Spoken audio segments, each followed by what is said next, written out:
Good morning mga ka-2Battles! Dito si Bro Andre. Nagpa-restore siya dito sa Glowen 88 Restoration dito sa may Sumulong. Ngayon, surprise ko siya dun sa Pimp My Ride ng Mazda 3. Ayan, i-check natin yung before and after. Papakita muna natin sa inyo yung ginawa namin. Tara guys! Ayan, si Bro Andre. Tingnan natin kung matutuwa siya. Ayan, angat natin muna. Ayan. Diba? Ang ginawa natin dyan, Boss Andre, siyempre diba black yung dati na medyo faded na. Faded. So yan, nilagyan natin siya ng konting crystal yung paint. Pero next month, pwede mo siyang ibalik dito kasi siyempre bagong paint pa. Hindi pa bubaba yung pintura niya. So, pwede ibabapping natin siya ulit. Okay, sure. Ayan. Pero, ang request mo dati is tanggalin yung black, ay yung chrome. Tapos ito, ginawa natin sol red. Binagay natin dito sa ano mo. Binalik ko ulit. Binalik ko siya ulit. Tapos nilagyan natin siya ng plate cover kasi palaging nasasagi, nababaluktot. So, yung mags mo, hindi ko siya pinalitan ng kulay kasi ano pag puro itim, medyo ano na. So yan na-realize ko rin. Tapos yung ano mo, yung caliper mo, ginawa ko na rin ng soldered para magmukhang isang set. Yan. Tapos itong likod mo, mga sticker tinanggal ko na rin. Ayan. Tapos itong ano mo, dinodified natin yung ikaw lang meron ganyan. Kasi ikaw lang meron yan. Tapos yan yung dual pipe mo medyo mababa, inangat ko siya yan.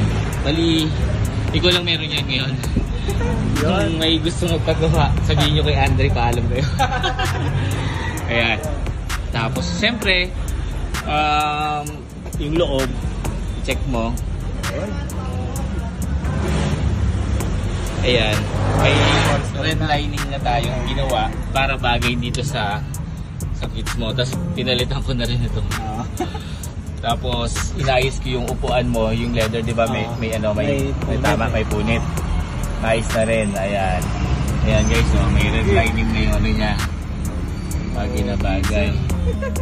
Saka syempre hindi tayo magpapalabas ng customer kung hindi malinis yung sasakyan. Babuksan mo yung makina. Mas maganda kasi pag lumabas sa Glowen, malinis, masaya yung customer. Ganda.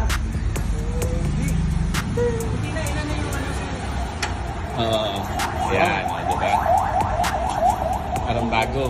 Parang bago ulit. Parang may karso kaya ata sir eh.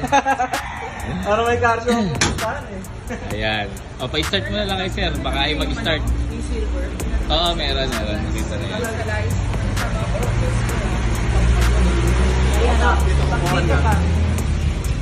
Crystallize. Dali lang kasi sir eh. Oo nga. Ganda. Para ako pupunta na siya.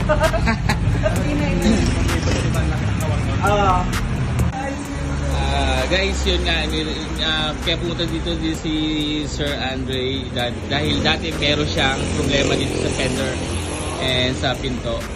And sabi ko sa kanya, tatry ko lang, pero nagawa naman namin ng paraan. Lalo na tuwa si Sir Andre. Kasi Andre, ano ba masasabi mo? Ang ganda, para pupunta ng show eh. Para magkaka-show. Ayos na ayos. Ayos. Bro Andre, ano ba sabi mo? Guys, mga gustong magpa-restore, magpa-paint job, okay. Dito lang kay Sir Robert. Legit na legit. Ganda. Hindi kayo magsisisi. Parang car show na pupuntahan ko. Alright, sir. Sir Andre, parang pangit yata yung ano mo, susi mo. Dahil suki kita, bibigyan kita ng... Siyempre lahat masaya dapat yung mga customer natin. Gusto ba yan? So, Sa M, ano yata ito ba? sige, buksan mo muna. Ito ba? Ito ba? Oo, bra? Marami dito. Marami tayo nito. Oo, bra ba yan? Yan na. Yan. Isang go naman natin mga katubatas ang natuwa sa gawa ng gawin restoration. At, bakit? Palalayan nga.